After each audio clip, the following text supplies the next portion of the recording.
जय Jagannath. Hello friends, आज ये वीडियो में +3 SSC paper personality development class करबा। तो आपनकर जेकोसी सेमिस्टर हो जदि आपनकर एसएससी पेपर अछि पर्सनालिटी डेवलपमेंट तो आपण एटा क्लास टी करि परिबे। तो हमें सेकंड सेमिस्टर पे क्लास करूचंती। तो एटे देखंतु जहां भी क्वेश्चन आसीबो सब जहां भी नोट दिया होची ए नोट भितरु ही आसीबो। तो क्वेश्चन आ आंसर काहा को पढिबा दरकार नै, कोडा क्वेश्चन हुए सेटा भी मु आपन को कहि देबी। और लॉन्ग क्वेश्चन शॉर्ट क्वेश्चन सब भी एटे आसीबो हला। तो यूनिट 2 रा हम एटा क्लास 2 करबा। प्रथमे क्लास 1 करचंदी, यूनिट 1 भी शेष होई सारिची। तो कोन कोन पढिबा, क्रिएटिव थिंकिंग पढिबा, डिसीजन मेकिंग आ प्रॉब्लम सॉल्विंग। तो एई तीनोटी हमें पढिबा एई क्लास रे। तो प्रथम गोटे क्लास हेई साची, तीनो चारिटी क्लास रे टोटल यूनिट 2 हम शेष करबा। तो देरी करबानी, क्लास 2 को आरंभ करबा। पीडीएफ समिते टेलीग्राम रो पाई जिवे।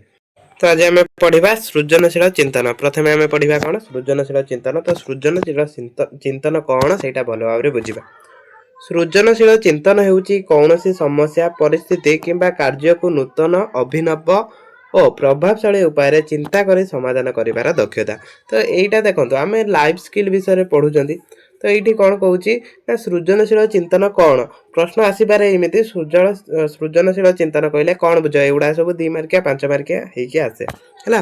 तो सृजनशील चिंतन कोन ना सृजनशील चिंतन हेउची कौनसी समस्या, परिस्थिति किंबा कार्य को कौन करिबा आमे नूतन और अभिनव भाबरे कौन करिबा ताकू समाधान करिबा। कौनसी गुटे मने करा जाय कौनसी गुटे प्रॉब्लम आसुची सेटा को आमे कौन करिबा ना नूतन भाबरे ताकू समाधान करिबा। तो सेटा को आमे सृजनशील चिंतन कहबा हला। WHO अनुसार यह जीवन रे एक मुख्य लाइफ स्किल, माने एटा जीवन गोटे मुख्य कौशल। WHO कहला एटा होची गोटे मुख्य जीवन कौशल। सृजनशील चिंतन मनुष्य को पुराना धारणा रो बाहरी नूतन धारणा सृष्टि करिवारे सहाय्य करे। जेमिति कि किछि अंधविश्वास अछि आ किछि कोन पुराना धारणा किछि सब अछि। तो सेही सब धारणा रो कोन करे ना बाहर करे लोकन को, जहा द्वारा नूतन धारणा सृष्टि करिवार क्षमता रखिଥାଏ। कोटा सृजनशील चिंतन तार संज्ञा। तो ये संज्ञा कोन हबो ना आपनकर सहजरे आपण बुझी परिबे संज्ञा रु, सेति पई हमें संज्ञा भी याद रे ऐड करछन। सृजनशील चिंतन हेउची कौनसी विषय को नूतन दृष्टिकोण रु भाबी अभिनव और उपयोगी समाधान बाहर करिवार दक्षता। तो सृजनशील चिंतन कोन ना कौनसी विषय को कोन करिबा ना नूतन दृष्टिकोण रु ताको भाबिबा, ताको भाबी कि ताको समाधान करिबा। तो सेटा हला सृजनशील चिंतन, माने नुवा करी कि किछि चिंता कले। देखंतु एठी सृजनशील चिंतन रा तीनोटी उदाहरण अछि। ए उदाहरण माध्यम रे हमें सहजरे बुझी परिबा।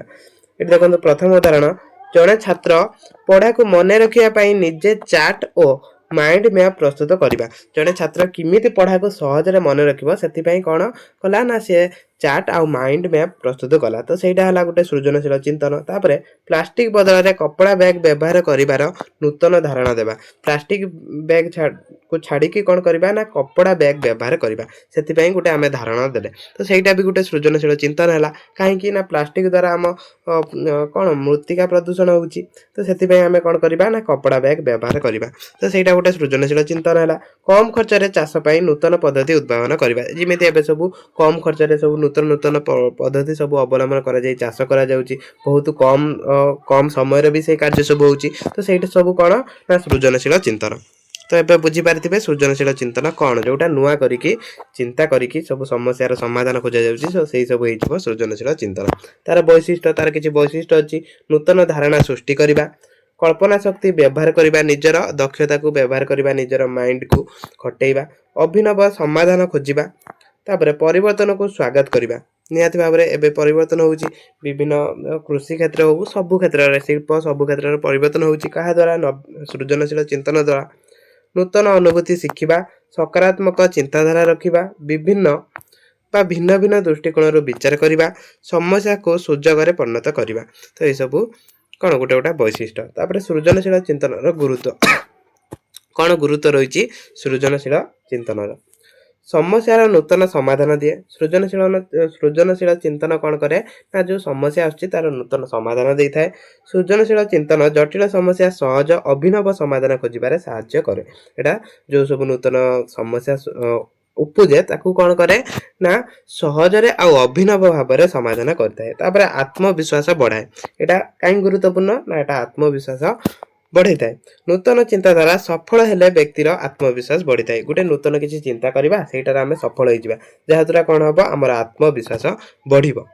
शिक्षा रे सफलता आने। शिक्षा क्षेत्र में भी सफलता आनी थाए। छात्र छात्री माने नूतन उपाय पढ़ी भल फलाफल करें जमीक एनईपी लागू होती बर्तमान है एनईपी लागू होती तो यहाँ गोटे सृजनशील चिंतन कहीं पिलामानकर दक्षता विकास करने लगी उद्योग और व्यवसाय सहायक नूतन उत्पादन सेवा व्यावसायिक धारणा सृष्टि करिबारे यह उपकारी।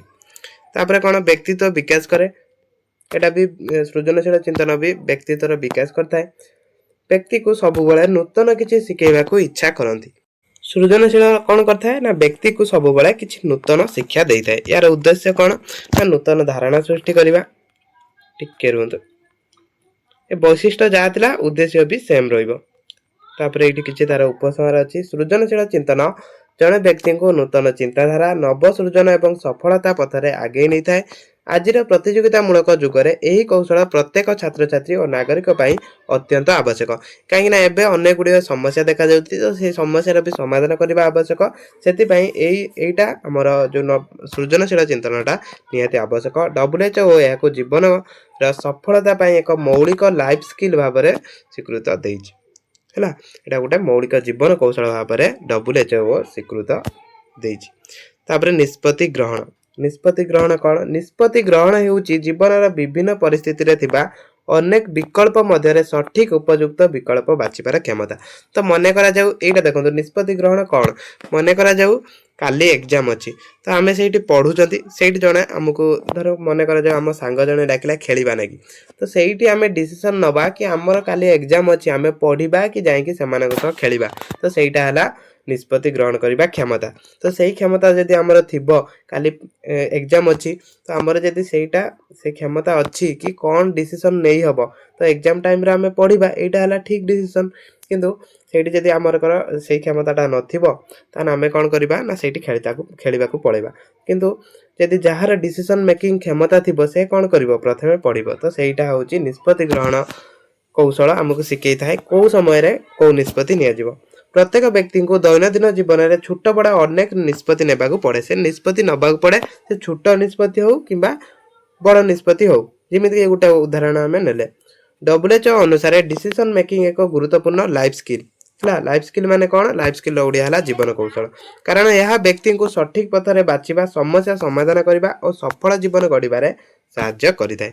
तार गोटे भी संज्ञा अच्छी संज्ञा कौन निष्पत्ति ग्रहण होउची उपलब्ध विकल्प गुड़िक विश्लेषण कर सबुठार उपयुक्त और फलप्रद विकल्प को बाछिबार प्रक्रिया।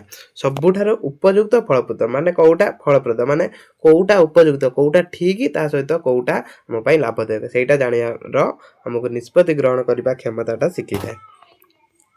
तारपर यार वैशिष्ट्य विकल्प मध्यरु चयन करबा जहाँ भी किसी विकल्प अच्छी मन करा जाऊ जिमिति आमे उदाहरण नैथिले कौन कौन उदाहरण नैथिले ना पढ़ा एग्जाम काली अच्छी आमे पढ़िबा ना खेलिबा तो सेठी दुईटी विकल्प थिला आमे कौन बाछिले पढ़िबा। तथ्य और जुक्ति आधार रे निष्पत्ति नेबा दायित्वबोध सह कार्य करबा जो कार्य करबा सेटा दायित्वबोध सहित करबा भविष्यत परिमाण को विचार करबा। मन करा जाऊ मु वर्तमान पीजी करिमी किंबा बीईडी करिमी किंबा आईटीआई करिमी हैला मन करा जाऊ मु +3 पढुची या पर पीजी करिमी बीईडी करिमी किंबा आईटीआई करिमी तो सेटा मु कोन करिमी ना भविष्यत परिणाम को विचार करिमी सेठी मु भविष्यतर कोन हेई पारिमी तो सेटा को विचार करिकि मु तापर पीजी करिमी किंबा बीईडी करिमी कि आईटीआई करिमी सेटा चिंता करिमी। तो सेटा हला गुटे कोन डिसीजन मेकिंग समस्या समाधान करिबा किछि समस्या अछि ताको समाधान करिबा आत्मविश्वास सह निष्पत्ति नेबा समय उपयोगी पदक्षेप नेबा सकारात्मक फलाफल को लक्ष्य करिबा। निष्पत्ति ग्रहणर गुरुत्व कौन सठिक पथ बाछिबार साहाय्य करे जेमिति कि एठी आमे उदाहरण नेले पीजी करबा ना बीईडी करबा ना आईटीआई करबा तो आम दक्षता नै कि आमे करबा हैला तो सही भलिया।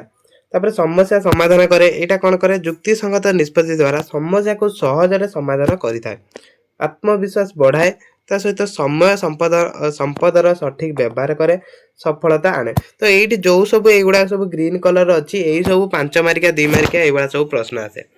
तापर यार उद्देश्य कौन ना सठिक विकल्प बाछिबा समस्या को समाधान करबा दायित्वपूर्ण जीवन यापन करबा लक्ष्य हासिल करबा व्यक्तिगत समाज उन्नति करबा तो ये सब तार लक्ष्य। तापर एटा इंट्रोडक्शन में उपसंहार पार्ट एटा। तापर लास्ट टॉपिक थिला हमर समस्या समाधान।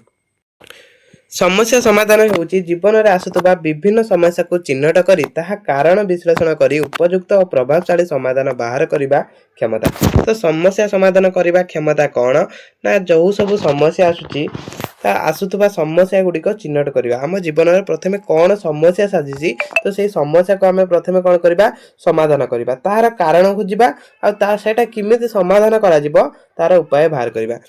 तो सही जो दक्षताटा होची समस्या समाधान कौशल कहुए। WHO अनुसार यार एक मुख्य लाइफ स्किल माने मुख्य जीवन कौशल।